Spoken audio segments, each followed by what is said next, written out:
and recorded on the 9th of June.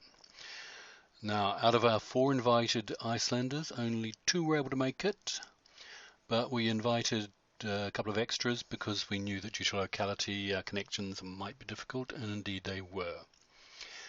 Now, the situation is that the Pirate Party of Iceland has been doing extraordinarily well in the polls recently, and the Pirate Unicorn chat has gathered to find out what the hell was going on.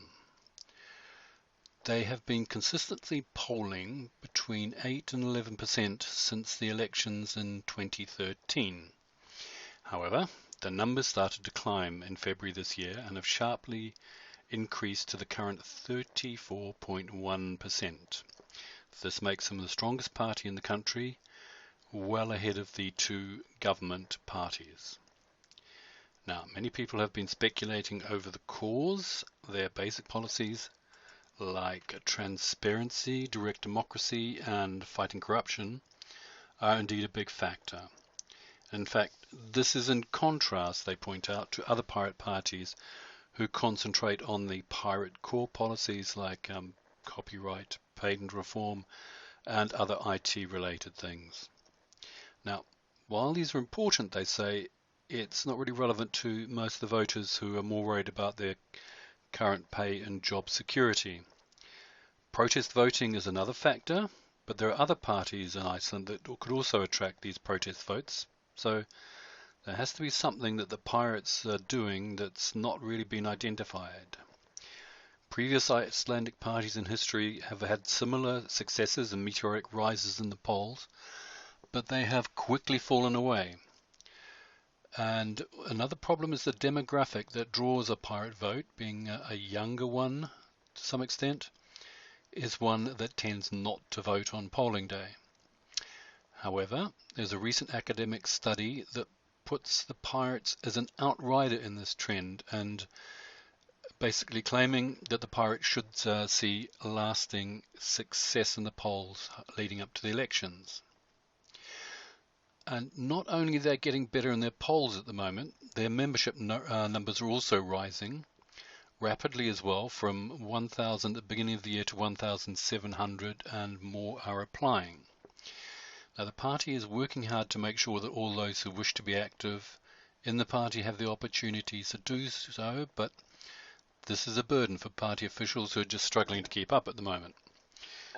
This growth is also having an effect on the elected members in Parliament and the City Council. So every time a new poll result comes in, they're inundated by the press for requests for explanations, which are met with astonishment by the Pirate Party representatives, because usually that's the first they've heard of it. We have to remember that these representatives are pulling 16-hour days at the moment, and it's all a bit much. PPIS keep expecting numbers to go down again, but they don't. So, another factor in the government, which we go back to protest votes, is the fact that the current government has been handling government badly. They are evasive with the public's questions, and they are basically being pretty corrupt in the way they're handling things. As contrast with the pirates, who have been painstakingly transparent, and that's with all things positive and negative. There have been some mistakes made, and they've owned up to them. However, the press, and especially the right-wing press, has been attacking the pirates, one paper accusing them of being the poorest at attending the parliamentary committee meetings in the Alþingi. And this is true. Statistics back it up. However, with only 3 MPs, and the fact that the meetings are often held concurrently, so you've got 2, 3 or 4 meetings all happening at the same time, the pirates have no chance of attending them all. And this story was so blatantly out of order that the leader of another party in the Alþingi spoke up and said how wrong it was. In another case, a minister accused the pirates of being associated with organised crime. Quite straight-faced, and as proof, well, they're called pirates, what do you expect? Now, the pirate leadership is basically on tenterhooks now, as any misstep will be pounced on by the right-wing press. That's the sort of price of popularity.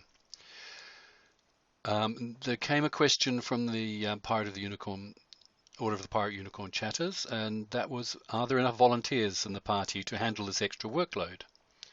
And our Icelandic pirates just said no, no way. Of course, this applies to all pirate parties, are always short of volunteers and people to do things, but here the situation is acute.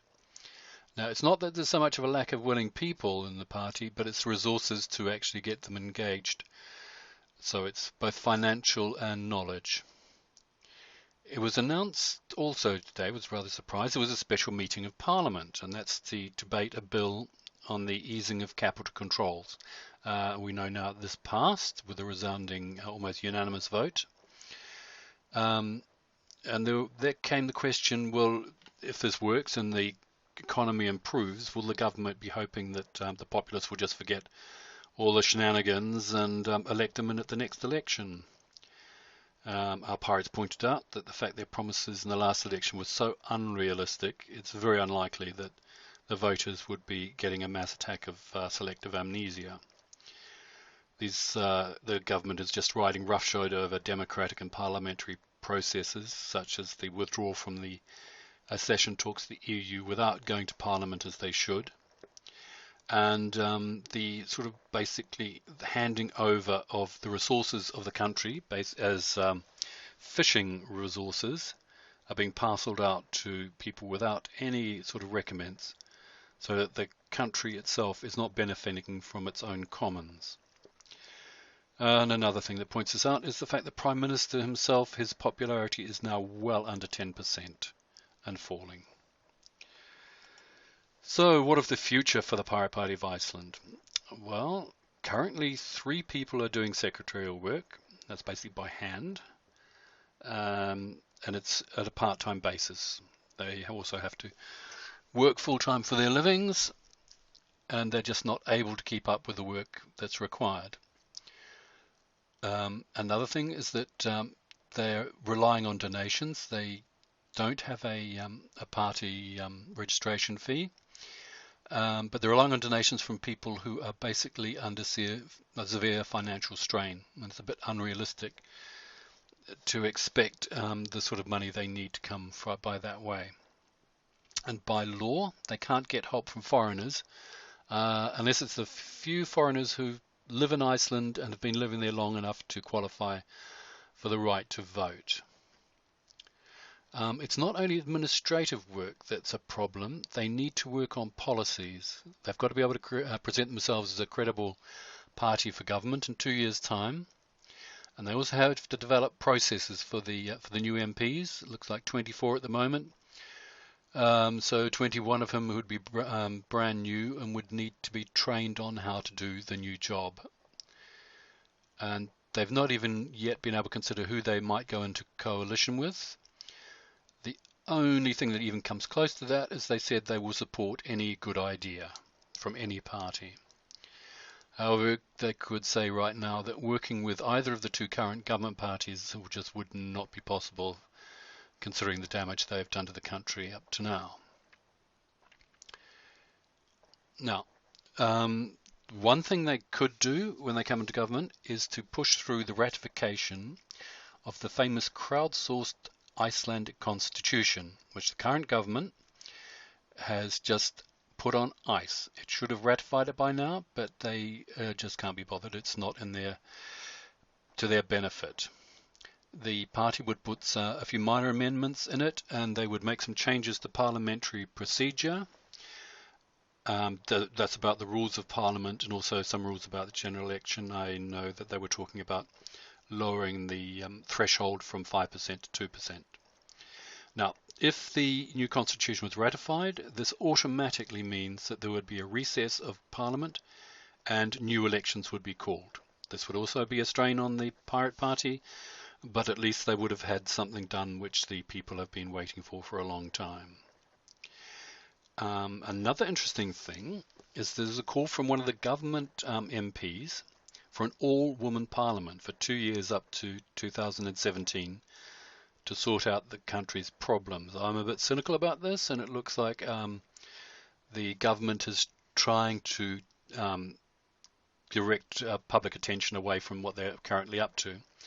But our pirates reacted with doubt that that would happen, but they say it's not the worst idea they've heard. And it's quite possible in the near future that an all-woman one-day parliament might be possible in the Althingi. Now, another thing could happen is the government decided to throw it all in and resign, or the president himself could dismiss parliament. Now, if the president dismissed parliament, that would mean elections would have to be called within 45 days. This would be disaster for the pirates.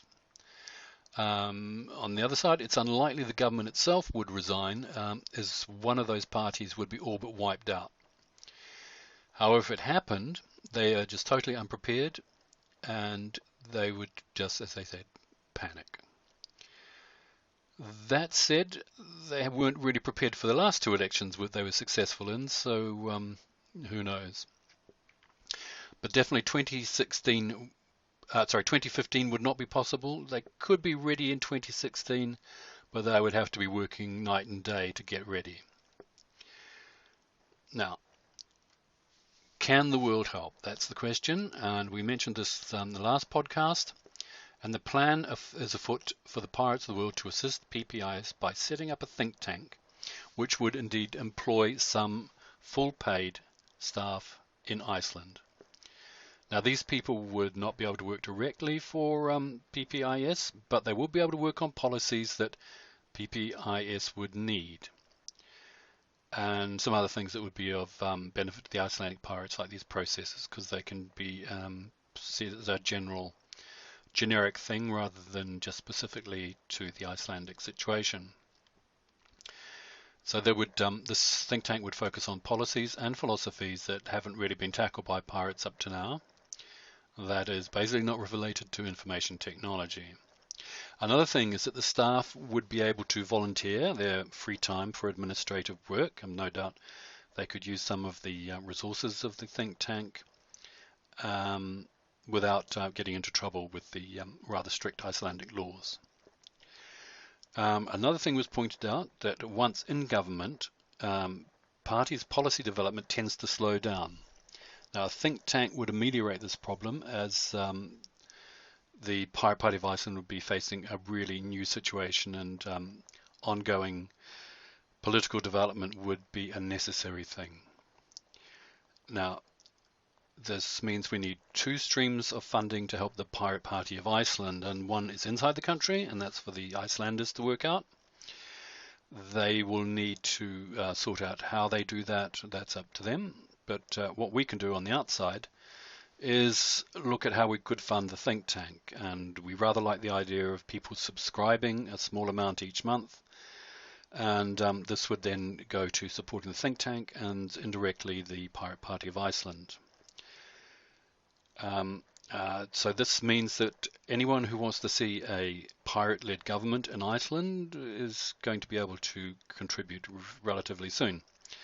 But it's not only pirates who would benefit. There would be the full implementation of the Icelandic Modern Media Initiative, which basically the government should be putting into effect at the moment, but they haven't, because of course it's not to their benefit. However, Iceland, even though it's still one of the best places for data storage, it's rather hard to get to find lawyers who are basically willing to take the ISPs to court. People who support whistleblowers would be interested, because Edward Snowden would certainly be made a citizen by special act of Parliament, pursuant to that being, of course, that he would be agreeable to that, but that is certainly a policy of the party. And then finally, for anyone planning a trip to Iceland in the next few weeks, be aware that a general strike was planned.